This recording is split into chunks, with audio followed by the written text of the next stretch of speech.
Hello সবাই, কী অবস্থা? কেমন আছো? আশা করি ভালো আছো। আমিও আল্লাহর রহমতে ভালো আছি। আসলে অনেক দিন যাবৎ অনেক বেশি অসুস্থ ছিলাম। এর জন্য সেভাবে ভিডিও দেওয়া হয়নি। তো আলহামদুলিল্লাহ এখন আগের থেকে অনেকটা বেটার আছি। তো ভাবলাম তোমাদের সাথে আজকের এই কাচ্চির রেসিপিটা শেয়ার করি। তো কাচ্চি রান্না করতে পারে না আসলে এমন মানুষ খুঁজে পাওয়া যাবে না। কম বেশি আমরা সবাই কাচ্চি রান্না করতে পারি। তো আমি আমার স্টাইলে রান্না করেছি।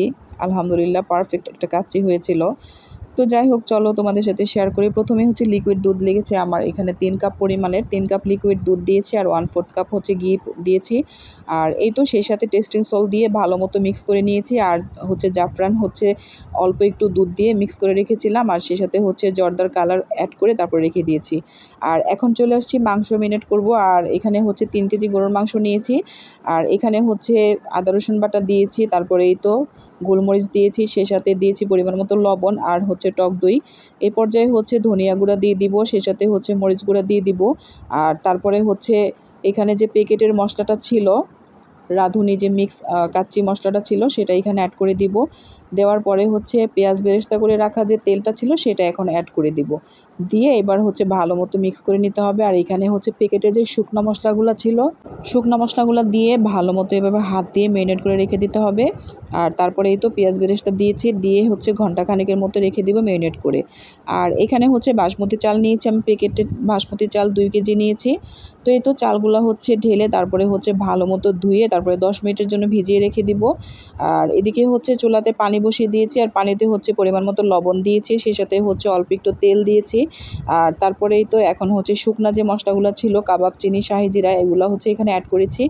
আর এদিকে আলুগুলো ভেজে নিয়েছি। আলুতে অল্প একটু জর্দার কালার দিয়ে তারপরে অল্প একটু ঘি দিয়ে ভেজে ফেলেছিলাম। আর ভাজা হয়ে গেলে এবার দিয়ে দিব আর কিছু কাঁচামরিচ দিয়ে দিব। আর হ্যাঁ, এখানে কিন্তু মাওয়া অ্যাড করেছিলাম, আসলে সেই ভিডিওটা স্কিপ হয়ে গেছে। কিছু কিশমিশও আমি এখানে অ্যাড করেছিলাম, আলু বোখরাও অ্যাড করেছিলাম। তো এই তো পানিটা যখন এভাবে ফুটতে শুরু করবে, এখন চালগুলো দিয়ে দিব। আর ধুয়ে রাখা চালগুলো এভাবে দিয়ে তারপরে 80% সিদ্ধ করে ফেলতে হবে। তো এখন চালগুলো নামিয়ে ফেলবো আর সরাসরি চলে যাব মাংসে। আর যে মেরিনেট করা মাংসটা ছিল আমি এখানেই এই যে চালগুলো দিয়ে দিব। আর চালগুলো এইভাবে ভালো মতো দিয়ে তারপরে হাত দিয়ে ভালো মতো বিছিয়ে নিয়ে তারপরে ওই যে লিকুইড যে দুধগুলো মিক্স করে রেখেছিলাম সেগুলো এখানে দিয়ে দিব। তো জাফরান মেশানো দুধ দিয়েছি, তারপরে এই যে ঘি মেশানো দুধ দিয়েছি। আর সে সাথে জর্দার রং দিয়ে তারপরে উপরে কিছু বেরেস্তা দিয়েছি আর অল্প একটু গুঁড়া দুধ ছিটিয়ে দিয়েছিলাম। আর অল্প একটু ঘিও দিয়েছিলাম। দিয়ে তারপরে এই তো আটা দিয়ে ভালো করে পাতিলটাকে সিল করে নিতে হবে। আর এই পাতিলটা অবশ্যই একটু মোটা পাতিল নিতে হবে, যাতে করে নিচ দিয়ে লেগে না যায়।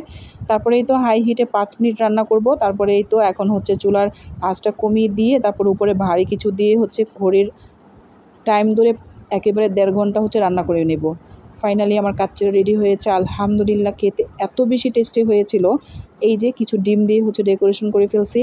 তো এই তো কথা বলতে বলতে ভিডিওর একেবারে শেষের দিকে চলে আসছে। আজকে এই পর্যন্ত। আল্লাহ হাফেজ।